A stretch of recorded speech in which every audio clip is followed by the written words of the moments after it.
Salam, selamat pagi dan salam sejahtera bagi kita dimanapun Anda berada. Dan tidak lupa kami mengucapkan selamat ulang tahun bagi Anda yang merayakan ulang tahun kelahiran dan juga ulang tahun pernikahan di tengah-tengah rumah tangga Anda saat ini.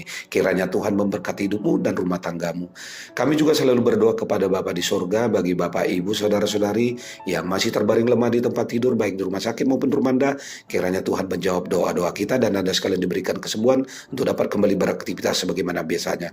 Sebelum kita melakukan segala sesuatu aktivitas dalam satu hari ini, mari kita terlebih dahulu mendengarkan firman Tuhan untuk kita saat ini yang diambil dari kitab Injil Markus pasal 14 ayat 36. Begini dikatakan. Katanya, ya Aba, ya Bapa, segala sesuatu mungkin bagimu. Ambillah cawan ini dari hadapanku, tetapi janganlah apa yang aku kehendaki, melainkan apa yang engkau kehendaki. Demikian firman Tuhan. Saudara, siapakah di antara kita yang tidak gentar sedikit pun ketika sedang menghadapi beban yang sangat berat? Ketika akan menghadapi penderitaan, disalibkan, dan kematian, sebagai manusia Yesus berdoa kepada Bapaknya. Sebagaimana yang dikatakan di dalam firman Tuhan saat ini. Doa ini memperlihatkan bagaimana ketundukan mutlak Yesus kepada kehendak Bapa. Secara manusiawi ia merasakan beratnya cawan penderitaan yang akan ditanggungnya, yaitu hukuman dosa manusia. Namun ia sepenuhnya menundukkan kehendaknya kepada kehendak Allah. Ketaatan ini adalah ketaatan yang sempurna sebagai manusia. Rasul Paulus menjelaskan hal ini ketika dia menuliskan suratnya kepada jemaat Filipi bahwa Kristus telah merendahkan dirinya dan taat sampai mati, bahkan sampai mati di kayu salib.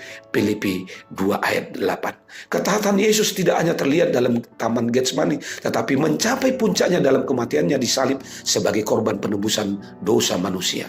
Saudara, ketaatan sempurna ini sangat penting bagi keselamatan manusia. Alkitab menjelaskan bahwa dosa masuk ke dalam dunia melalui ketidaktaatan manusia pertama, yaitu Adam. Paulus berkata, sama seperti oleh ketidaktaatan satu orang, semua orang telah menjadi berdosa. Roma 5 ayat 19a. Ketidaktaatan Adam membawa dosa dan hukuman kepada seluruh umat manusia. Namun Yesus datang sebagai manusia yang hidup dalam ketaatan yang sempurna kepada Allah. Paulus melanjutkan, demikian pula oleh ketaatan satu orang, semua orang menjadi orang benar. Roma 5 ayat 19b. Artinya, ketaatan Kristus kepada Bapa menjadi dasar pembenaran bagi orang percaya. Jika Kristus tidak hidup dalam ketaatan yang sempurna sampai mati, maka manusia tidak mungkin dibenarkan di hadapan Allah. Saudara, peristiwa di Getsemani juga menunjukkan kebenaran besar tentang pribadi Yesus Kristus, yaitu bahwa ia memiliki dua hakikat, Allah sejati dan manusia sejati. Karena ia adalah Allah sejati dan manusia sejati, Kristus dapat menjadi satu-satunya perantaraan antara Allah dan manusia. Melalui karya Kristus ini, orang percaya menerima pembenaran di hadapan Allah. Paulus berkata, dia tidak mengenal dosa, telah dibuatnya menjadi dosa karena kita, supaya di dalam dia kita dibenarkan oleh Allah. 2 Korintus 5 ayat 21. Ketaatan sempurna Kristus dan pengorbanannya di salib menjadi dasar keselamatan umatnya. Tanpa ketaatan sempurna Kristus sampai mati di kayu salib, tidak ada manusia yang dapat dibenarkan di hadapan Allah. Namun melalui ketaatannya, semua orang percaya menerima pembenaran dan hidup yang kekal.